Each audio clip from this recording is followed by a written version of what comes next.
welcome to Getting to the Truth in This Art. I am your host, Rob Lee, and today I am interviewing the owner-operator of Hyde, Handmade Knives. Please welcome Henry Hyde. Welcome to the podcast. How's it going, Rob?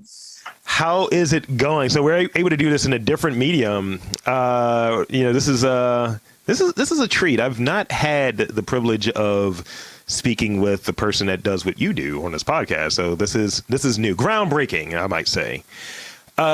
So give us those vital stats. Like, as I touched on, I don't know too many knife makers. So how'd you start down that path in making knives, and really describe like who your customers are? I got started in 2018. I started as a cook. It was my college job, was cooking down in Charleston, South Carolina. And pretty quickly into it, I realized it wasn't what I wanted to do with the rest of my life. So I started getting into hobbies and creating stuff. And as I was cooking, I started sharpening knives for people. And just figured, let's try to make a knife. And I contacted a local knife maker, Quentin Middleton, and he was just like, hey, come on by my shop and we'll make a knife. And very quickly kind of just like fell in love with the craft of making it, and it was very therapeutic for me. And, a year later, I moved up to Baltimore and then started my own business. And 2 years later, here I am. Yeah. And kind of like that, kind of like hearing that, there's an opportunity to learn a craft from someone and learn a skill, artisan thing. I don't want to limit it by saying it's a craft, but learning that skill set from someone and doing that apprenticeship, it's one of those things where I've heard it from a few different people in their respective pursuits that they would love to have someone to learn these skills from, or someone to share these skills with, and kind of have that exchange, because some of these things just go away. Some of these things just die out. And it's like, oh, where do we get that from now? Who's making knives? Who does this? And it's great that you had that experience. And also kind of learning that other pursuit just really wasn't for you for the long term.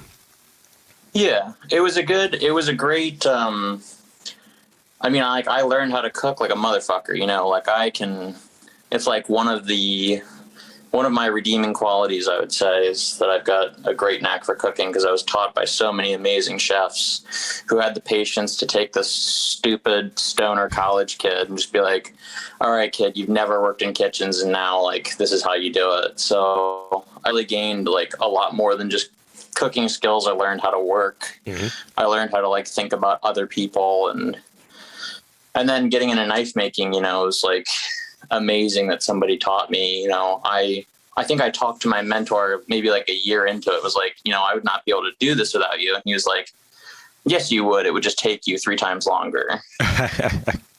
So being that you have that background in food, would most of the people that you're selling to, would they be in the food services industry, chefs and things like that? Or are they collectors? Tell me more about that.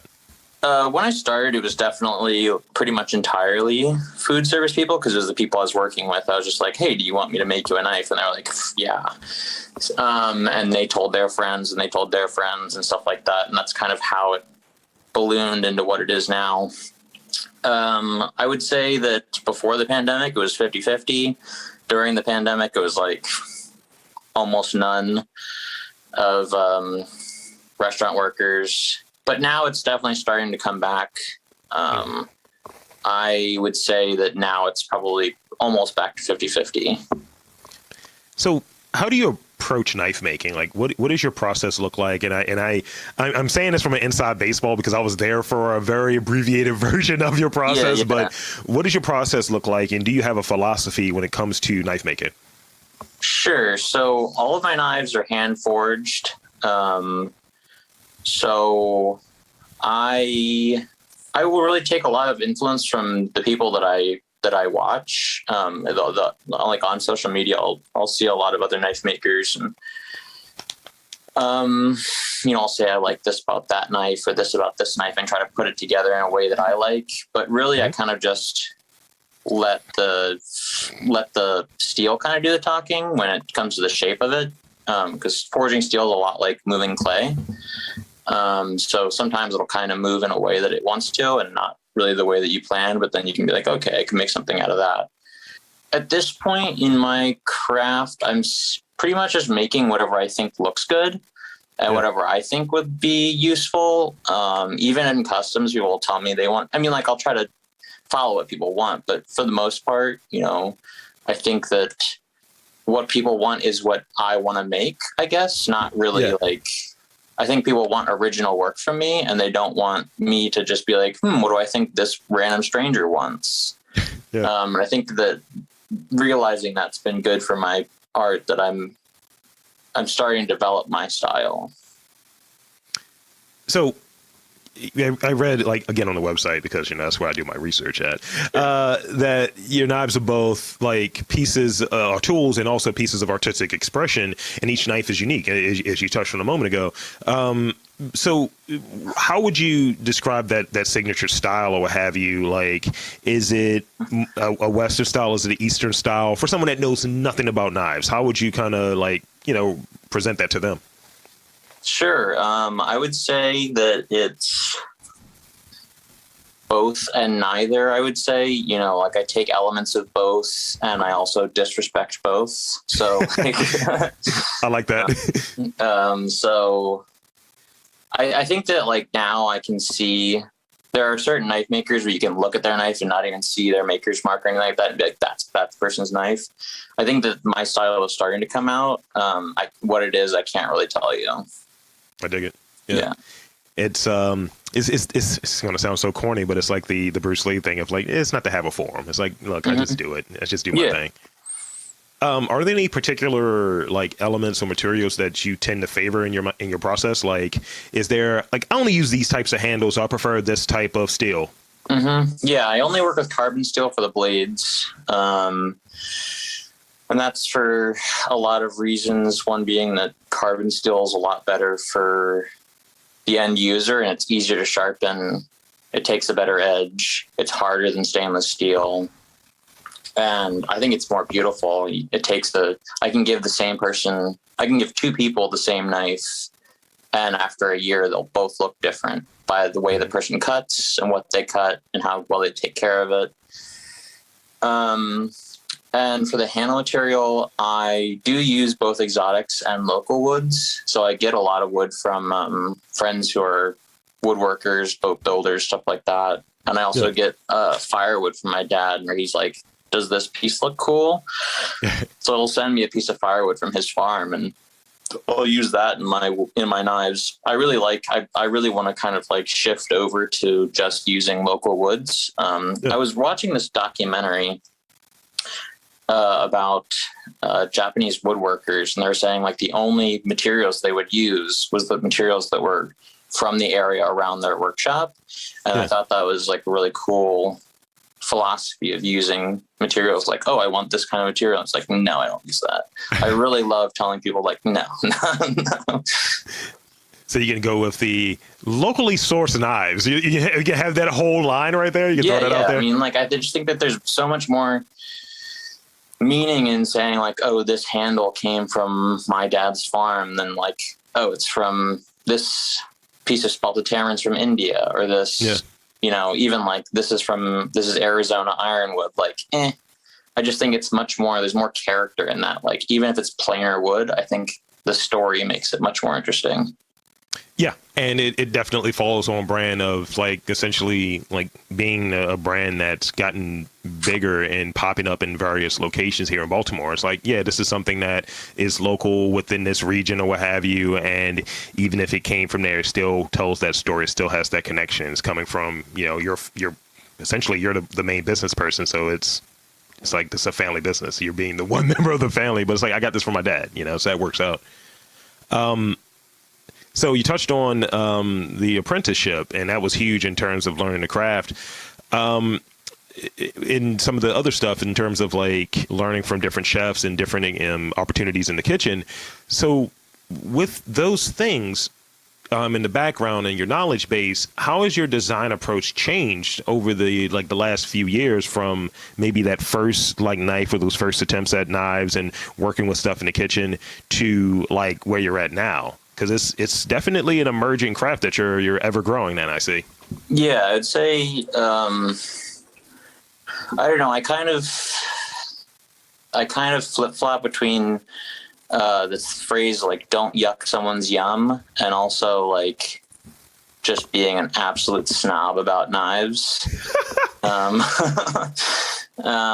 So I think my design process is kind of like that. Like don't write out any certain style. Don't, there's merit to every way of doing things, but also like definitely not also. I think a lot of it is like failing and learning what works and what doesn't, and making some ugly, useless pieces of metal and being like, that really sucked. Let's not do that again.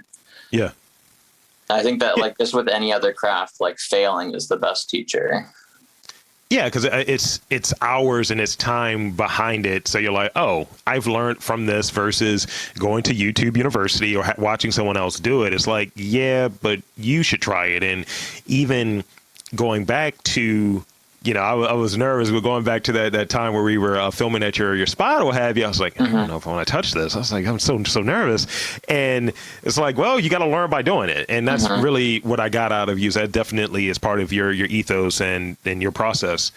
So I want to get this right. Would I call where you're at a shop, or is it a studio? How would you describe your place? How would I describe it, or I would describe it as a sheet metal refrigerator right now and a oven in the summer. I don't know, whatever you want to call it, studio, workshop. Some people think that like studio is for art, and I don't really call what I do art really, because I'm just some asshole hitting on shit with a hammer. But you're definitely a maker, so let's not diminish that. Yeah. I call it mostly a workshop, I would say. So within your workshop, it's a very like DIY. I've noticed. Like I immediately went to your setup for the piston. I was like, all right, this is dangerous, and you did it yourself. I was like, this is actually really cool, and that's the main thing that sticks out to me about that visit that we had, and the sound. We'll talk about that in a moment. But I gather from you that you're a very creative problem solver. Like you're a tinkerer. It's a necessity is the mother of invention. Is that a trait that has helped you in making knives, of figuring out like, no, I could do this way. People say you should do it this way, but I found a workaround. I'm gonna MacGyver this shit. I don't know. I think I'm really not that handy. Like, I had a lot of help on most of that stuff. I have always been somebody who likes working with my hands. I always remembered being a kid who loved Legos and like building cars and spaceships and stuff like that as a kid, and making tools out of sticks as a kid, and a lot of imagination as a kid. So I'd say like more than being a MacGyver, I'd say it's just like having imagination and being dumb enough to try it. Yeah. Well, I think that's one of the benefits of like being an entrepreneur, small business owner that's in the kind of maker space, in the craft space, where you're not calling yourself an artist, but I think it gives you that flexibility where if you're like, I want to try this and I have the means to do it, let's see if I can actually make this happen. I'm going to fuck around and make a sword today just for the sake of doing it, and just to see if you can do it. And like one of the benefits of like me having this studio set up in the home studio, if I just say, I want to sit here and do like live reads, I want to just have a nothing conversation with someone that I'm not doing for a podcast or a purpose, but it's kind of the aforementioned time in the process. It's like I can get better at doing this and continually put that time in. You have the time, the resources, and the access just to kind of mess around and maybe figure something else out by failing. But I like to look at it as at least attempting. That's the way I like to look at it. Yeah, I've been very lucky in my entire career being a maker that I've had a space to work at. I think that's one of the only reasons why I'm successful is my access to the studio and access to other people's workshop as well, and access to other people's advice. Especially during the coronavirus pandemic. Yeah. My shop is the only one that's in my building. So I'm in the back of 405, but I'm in like the area 405 on next to the Station North Tool Library. Mm-hmm. But I'm in like the back building in the loading dock, for people who don't know where I am. So there's nobody back there with me. It's just me. So like the whole pandemic, I was just back there because there's nothing else. I couldn't go out, none of we could do it, but I could just go. And that, like, I think the pandemic was really like where I started to hit my stride with my craft, because it was all I did. Yeah, I remember hearing like it's one of those things where when people are doing something, they're trying to grow and expand. You don't need to be all over social media. You need to be all out there and about. It's like if you're putting in that time to really work on what you're doing, and that leads into another question I have in a bit. But that's what I see. And like, I became aware of what you were doing via social media, and you were like gracious enough to respond back. And I was like, all right, this guy has weapons. It wasn't even like, hey, there's knives, just told I can cut meat. This guy has weapons. So when I'm going to eventually get into the battleground of things, I have weapons. So what is your favorite aspect of the knife making process, and what's the most challenging part? I think that the best part and the most challenging part are probably the same thing. I think it's like the process of making it. Mm-hmm. It's kind of a pain in the ass process to make them, and it takes a long time, but it's very fulfilling to make them and to, be like at the end of it, hold them. 'Cause like, I don't hold on to them. I don't get to be like, this is a great knife, I get to use this. It's gone. Yeah. So I'm really into it to just kind of like scratch that creative itch and just get one step closer to the knife in my mind that I can't even see. That's my perfect knife that I'll never reach. There's always going to be something like, oh, I wish I could do this or this or that better. But like each batch, I know that I'm getting better. So the worst part is like, one, never knowing I'm going to get there, but also, there are certain parts of this thing where I'm like halfway through making and I'm like, I don't want to work on this anymore. It's just like, okay, well, I got to pay rent. I got to do all this other stuff. And this is how I do it. So got to do it. I find like sometimes that frustration and that challenge, like in my day job, I'm a data analyst, and sometimes it's like learning how to solve problems on the fly. I'm like, I don't want to do this right now. This sucks. And but then you learn something like, oh, that's how you do that. That's really cool. But you may have worked on it for like 4 hours, and you got one little thing that's going to make your day in the future maybe better. Mm-hmm. It's like, oh, this will be easier in the future. But it's like, what about right now? My ass hurts. I've been sitting down too long. My neck hurts because I've just been staring at the computer. But in the future, it feels better. And it's like that weird spot where it keeps me interested because I can solve problems and I can find different ways to do things. But also it's frustrating because it's a lot of front-loaded time and you don't see those immediate results.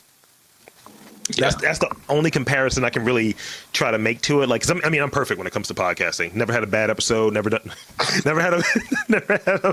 a bad one. So in terms of average length, weird way to start a question. What types of knives take a short amount of time, and what types take maybe a longer amount of time? Like, I remember you explaining it to me, and I was such a novice at the time of even understanding knives. But someone sees, like, let's say a large traditional quote unquote butcher's knife, is that just like, that's always going to take a long time just because of the sheer size? Or are those smaller knives something a little bit more intricate that's like, no, the detail in this one takes a little bit more time? I make all my knives kind of in batches. So like usually 2 or 3 week batches. If I was to do them one by one, sure, the smaller ones would take slightly less time. Just because there's not as much grinding to do on it. There's not as much polishing. But the handles are pretty much the same size, so those all take about the same time. So it really isn't it's kind of like how I think the steel is one thing. Like people want laminate steels where it's like Damascus or Sanmai where there's multiple pieces of steel in one blade. Yeah. That takes sometimes a whole day to just make the steel for the knife. And sometimes more if you fuck it up. So there's not really, there is kind of, but it's negligible. Gotcha. In my opinion. And that makes sense. Because I think people get thrown off by what they see, but that's not the process that goes into it. So that's the thing that's always really interesting to me. Like, really, what does the process look like behind the curtain? Like, people see the end result. So, like here, we might do a 30-minute conversation and kind of give people a preview of like the maker behind the knife, right? And they don't know what it takes to kind of put this thing together. Maybe the research that goes in it, the typing of questions, just the exchanges or what have you that really go into what makes that end product. So learning about how you do what you do and learning what goes into it, like, oh, that's interesting. Now it's going to make me a little bit more mindful of when I'm using a knife. Of like, oh, yeah, all right, cool. So this is the last real question I have, but then I have some rapid fire questions for you because I like to troll people. So I've seen your knives in various shops in and around Baltimore, including Good Neighbor. Do you have any tips that you could share with folks for when they're looking to buy a knife, specifically a great kitchen knife? What should they look for if they're looking for something that's going to last a lifetime? Took that right off your website.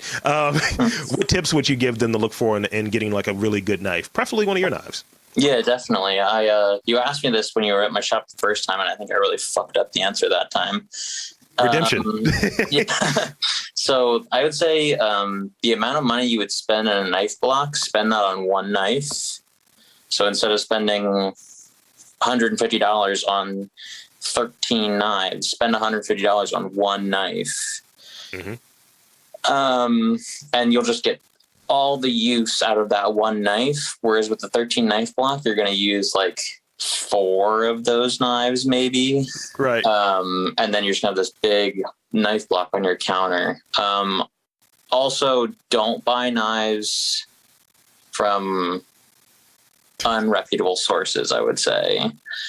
I didn't want to say buy off of Instagram because I sell off of Instagram, but like, it's like, I don't want to shit where I eat. Like, where I eat, but like, there's a lot of shitty knife sellers on Instagram and Facebook and shit like that. There are a lot of great knife stores that have like physical locations that you can buy from where you can actually get like customer service from them. Yeah, I would say those two. And then just, look for something that looks good to you. Like knives are also kind of like a style item. Like you can kind of like, if something doesn't look cool to you, don't use it. Cause then you're gonna be like, that thing is a piece of shit. Yeah. I think like I'm going through that process now where with the exception of the knife I have from you, I still have it. I didn't eBay that joint. I am going to buy like one like really nice size kitchen knife. And I was looking at a few different places, but because I know a few chefs, I'm like, yo, where should I get? And it's like, oh, get this one. It's like, you don't need too many. And I was like, that's a bet. I was like, that falls in line. Like literally I'm going to have 2 knives in my home outside of the ones that I use for other purposes. It's going to be a Henry Hyde knife, and it's going to be whatever knife that I'm purchasing next. So yeah, you have that distinction. Everything else is just dartboard fodder. I'm just going to throw it at dartboards and see if it sticks. Okay. So the last part I want to hit you with is I got some rapid fire questions. And essentially the way that these rapid fire questions work, if you want to provide extra context to them, you can, but it's not necessary. And an example might be, hey, what's your favorite movie? You're like, look, I like, Bridesmaids. It is what it is. I have a hard time with favorites. I have a very hard time with favorites. Sorry. Yeah. So it's pretty loud in your space, and you touched on like, hearing's not great. When it's not loud, what are you listening to? You listen to music, podcasts, or is it just silence? It's like you like to have the deathly silence of your own thoughts. Yeah, I listen to a lot of music. 90s hip hop. I'm kind of a big 90s hip hop, country, blues. I listen to a lot of Irish music, even though I'm not Irish at all. I don't know what that's about. Like to get that jig in? Oh yeah.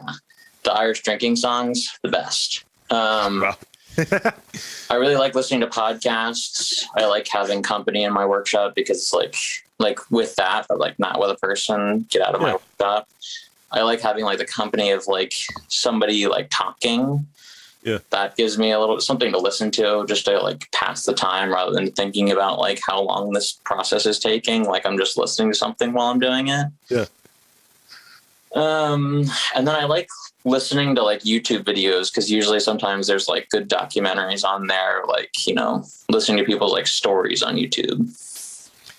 I've been doing this thing of like, I fall asleep to audiobooks.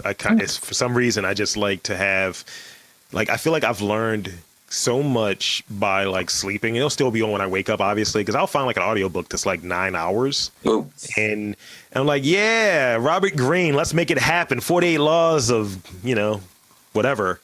And I just take advantage of it. Nice. This is a favorite. Sorry, favorite material to use for knife handles. I think you touched on this, but let me reframe it. If price is not an issue, what would be that knife handle material that you like? You know what? This is my like Rosetta Stone knife. This is the one that I'm chasing. This is the handle it needs to have. Sure. I'd probably use a local wood. I found this really, really nice piece of ambrosia maple in a leaf dump like 3 years ago. Just super characteristic. And it was a free piece of wood that was going to be burned in a leaf dump. And then probably a piece of makumegane, which is copper and silver Damascus. Instead of using steel, you use copper and silver. And it gives you like a really cool. You can also use it with titanium as well, and it gives you like you can etch it, and it turns like a blue and a yellow. It's pretty cool. Really cool. That's really cool. Got 3 more here. What is your motto? Do you have a motto that you apply to either regular life when it comes to dealing with individuals or business? Do you have a motto, and what is it? No, but the only thing that comes to mind right now is try not to fuck up too hard. That's a good motto, though. It should be on a t-shirt. Yeah. This is a ridiculous knife-related question. Sure. Rambo or Crocodile Dundee? Neither. I had a guy come in. I hope he doesn't listen to this, but I had a guy. He probably will. I had a guy come in last week who said that his wife got him a birthday present. Or his wife asked him what he wanted for a birthday present, and he said, "I want a Crocodile Dundee knife." And I was like, "Oh shit." Because he brought them to me to fix them, and he got one, and it was all fucked up. So he contacted the company that made it, and they sent him another one, and it was also all fucked up. And he's like, "Can you fix these for me?" And I was like, "No, absolutely not." Like, I won't touch that. Those are props. Yeah, I will not touch those. Yeah, so neither. Last question I have, and because I got to bring it home since this is a Baltimore facing podcast, you're here, I'm here. What's one place in Baltimore that you think needs to get more love? Ooh. It could be an area, it could be a part of the community, but what's something that when people talk about Baltimore, it's usually kind of the negative stuff, kind of the shitty things without any extra context or any discourse of like, hey, there's some cool stuff that's happening here. What is an area that you want to show a little love to, a little shine to? Yeah, I mean, I work in Station North, and that's like such a cool area. There's so many good restaurants there, and it's just a cool, like, you can't really it's very much like Baltimore. It's like the facades of all the factory buildings or whatever, but there are hundreds of artists in Station North. And like, just like your thing says, there's great things in Baltimore. You just have to know where to look. Yeah. Like Alma Cucina and Comfort Avon are like the two of my favorite restaurants in Baltimore. Holy shit, those guys are talented. And just like all the artists that I know who are really talented. I mean, obviously there are more that are elsewhere, but a lot of the artists I know who are super, super talented are in Station North. Oh yeah. So that's pretty much all I have. I want to invite you to telephone folks where to like get a damn knife, where to follow you at social media, and I want to thank you again for coming on to this podcast. This has been great. So tell the fine folks where to find you at online. Sure. I'm on Instagram mostly at Hyde_handmade. I think Hyde.handmade. My website is HydeHandmadeKnives.com. Currently, you cannot take a class with me. I've had a lot of people ask, but you can take classes that are great at the Station North Tool Library. I'm going to plug them as well because the Station North Tool Library is awesome. Yeah. So there you have it, folks. I want to thank you again, Henry Hyde, for coming on to this podcast, and I'll do my sign off. So for Henry Hyde of Hyde Handmade Knives, I am Rob Lee saying that there is art in and around Baltimore. You just got to look for it.